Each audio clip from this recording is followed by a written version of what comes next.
అలాగే తులారాశి వారికి ఈ వారం ఎలా ఉందంటారు? తులారాశి వారికి 8 గ్రహాలు సహకరిస్తున్నాయి.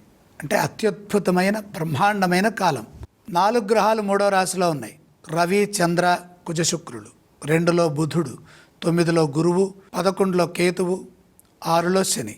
శ్రేష్టమైన కాలం కొనసాగుతుంది. ప్రతి విషయంలోనూ మేలు జరుగుతుంది.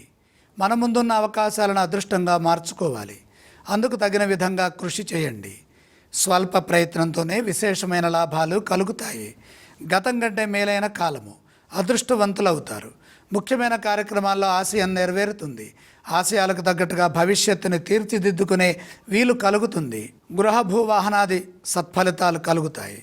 ఆర్థిక సంపత్తి పెరుగుతుంది. ఆదాయ వనరులు పలు మార్గాల్లో పెంచుకునే వీలు కలుగుతుంది. బుద్ధి బలంతో పనిచేయడం ద్వారా అధిక లాభాలు చేకూరుతాయి. ఉద్యోగంలో ఉన్నత స్థితి గోచరిస్తుంది. ప్రశంసలుంటాయి. తగిన గుర్తింపు లభిస్తుంది. ఆదర్శవంతమైన జీవనాన్ని గడుపుతారు. ఇదే విధమైన ఫలితాలు వ్యాపారంలో కూడా గోచరిస్తున్నాయి. అధిక లాభాలు గడించడానికి ఇది సరైన సమయం.